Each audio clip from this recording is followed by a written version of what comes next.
Good evening students. आज हम जो वीडियो ले रहे हैं बेसिकली सीईटी के जो अपडेट्स चेंजेस लाई है यूजी प्रोग्राम्स के लिए यूजीसी उससे रिलेट कर रहे हैं। देखिए लास्ट ईयर के एग्जाम के अंदर और इस साल के एग्जाम में दो बेसिक डिफरेंस आए हैं।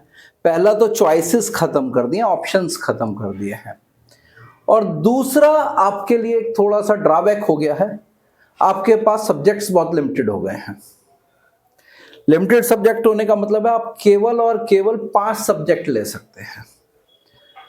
5 सब्जेक्ट का मतलब हो गया, एक आपके पास इंग्लिश हो गया या लैंग्वेज हो गई आपकी, ठीक है। उसके अलावा 4 डोमेन्स हैं।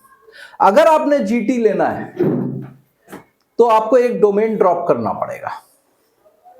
मतलब कहने का बहुत छोटा सा है। सपोज कीजिए आप एक कॉमर्स के स्टूडेंट हैं तो आप accounts, BST, eco, math, English, ये आपके पास कॉमन सब्जेक्ट्स रहते हैं। तो इंग्लिश तो पेपर 1 हो गया आपका, ठीक है। इसके बाद आपको ये 4 डोमेन लेने हैं। तो सपोज कीजिए आप जीटी लेना चाहते हैं तो आपको इनमें से एक सब्जेक्ट ड्रॉप करना पड़ेगा। लास्ट ईयर जबकि ऐसा नहीं था, लास्ट ईयर आपके पास ये 6 सब्जेक्ट आराम से मिला करता था जीटी, इससे आपको बड़ा बेनिफिट हुआ करता था। लेकिन इस साल ऐसा नहीं है। इस साल कुछ और बेसिक चेंजेस भी आए, चलो हम उनको एक एक करके डिस्कस करते हैं। ओके, सो फर्स्ट जो है हमारा वो सेम ही है, बस नाम कह सकते हैं हमने चेंज कर दिया। जनरल एप्टीट्यूड टेस्ट कर दिया हमने जनरल टेस्ट की जगह। 3 सेक्शंस रहेंगे आपके, लैंग्वेज, डोमेन और जनरल एप्टीट्यूड टेस्ट। बेसिक आपकी सिलेक्शन इनमें से रहेगी, एंड जैसे हमने आपको बताया अगर आपको ये लेना है तो आपको एक डोमेन इनमें से ड्रॉप करना पड़ेगा। लैंग्वेज आपकी कंपल्सरी है एक। अब आप लैंग्वेज के अंदर रीजनल लैंग्वेज भी ले सकते हैं। अच्छा, रीजनल लैंग्वेज भी इस बार लिमिटेड हो गई है। पिछली बार बहुत ज्यादा ऑप्शंस थे, अब की से बहुत लिमिटेड ऑप्शंस हमारे पास हो गए हैं। तो दिल्ली के अंदर तो जनरली इंग्लिश और हिंदी लेते हैं बच्चे, और अगर आपने कोई भी कोर्स इंग्लिश मीडियम में करना है, उसका मीडियम इंग्लिश रखना है, तो it is necessary for you, it is compulsory for you to take English as a main subject. Next जो हमारा मेजर चेंज है वो नंबर ऑफ क्वेश्चंस में आया है। पहले हमको 40 क्वेश्चंस करने होते थे out of 50, but now you have to do all the 50 questions and it is compulsory to attempt all the questions. तो हम इस पार्ट को हटा देते हैं। There is no such thing prevailing in this particular paper. इस बार के अंदर जो चेंजेस हैं उसमें आपके पास जो 10 क्वेश्चन की चॉइस थी वो खत्म हो गई है। ये आपका एक बहुत बड़ा नुकसान है बच्चों के लिए, क्योंकि सारे क्वेश्चन कंपल्सरी होना बड़ा हैवी पड़ जाता है। Next, the duration 60 minutes for all the papers. हाँ, ये एक बहुत बड़ा पॉइंट है, क्योंकि पहले क्या था, जीटी के लिए आपके पास एक्स्ट्रा टाइम रहता था। जीटी के लिए आपके पास एक्स्ट्रा टाइम रहता था, अब किसे सब एक जैसा कर दिया है। पहले आपको 45 मिनट्स मिलते थे for business, English and all the subjects, but now for all the papers you have 60 minutes and you have to attempt 50 questions in 60 minutes which is compulsory. That means जो आपके डोमेन था आपके पास पहले, जैसे accounts हो गया, physics हो गया, या फिर हार्ड आर्ट्स की तरफ से ह्यूमैनिटीज से हिस्ट्री हो गया, पॉलिटी हो गया, उसमें पहले आपके पास केवल 40 मिनट का पेपर होता था, और अब ये हो गया पेपर आपके पास एग्जैक्टली 60 मिनट्स का। लेकिन खास बात यह है, इन 60 मिनट में आपको 50 क्वेश्चंस पूरे करने होते हैं आज की तारीख में, पहले नहीं था ये। Next, the maximum marks for each paper is 250 now.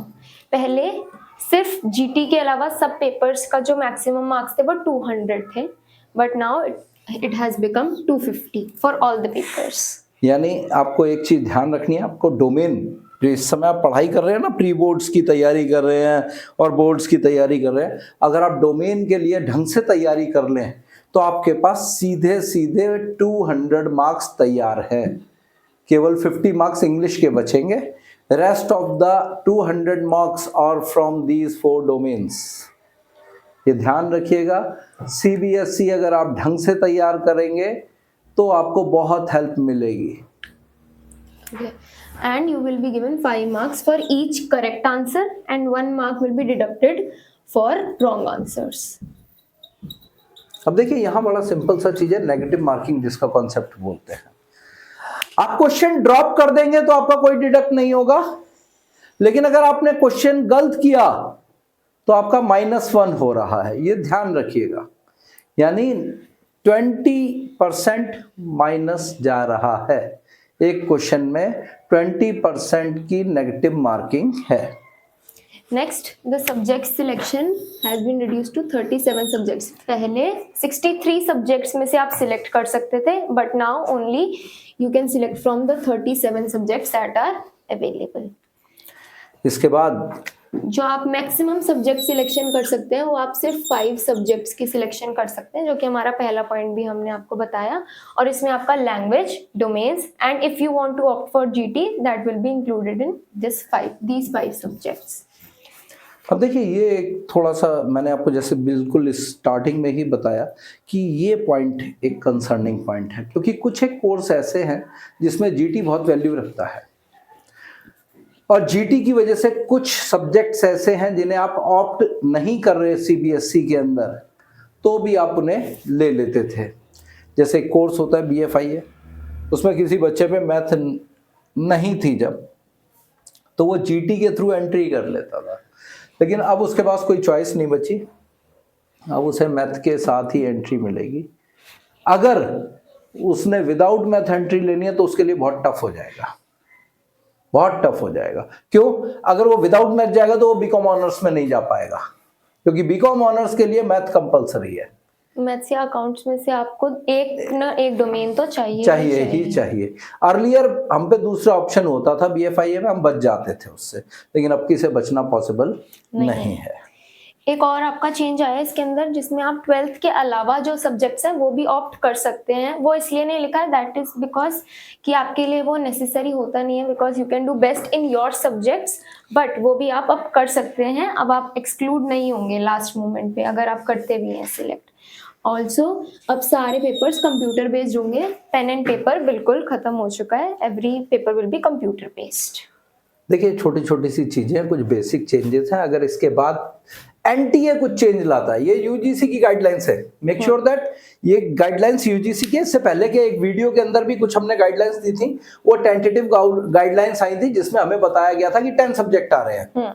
वो टेंटेटिव थी, उसी बेस पे हमने आपको दी थी, लेकिन अब जो आई है ये यूजीसी की वेबसाइट पे अवेलेबल है, ये एब्सोल्युटली ऑथेंटिक है। इसके बाद अगर यूजीसी कोई चेंज करेगा तो देखी जाएगी, लेकिन फिलहाल हम ये मान के चलते हैं हमें जो प्रिपेयर करना है इसी क्राइटेरिया पे करना है। आप अपने सब्जेक्ट चूज कीजिए, उससे पहले जरूरी है आपने कोर्स चूज करना, और उससे ज्यादा जरूरी है आप उस किस कॉलेज से वो करेंगे, कॉलेज का भी ध्यान रखना है।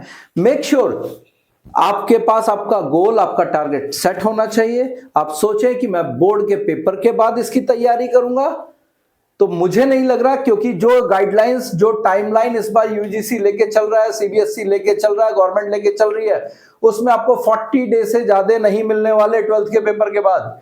विद इन 40 और 45 डेज आपको इस बार सीयूईटी का पेपर मिल जाएगा।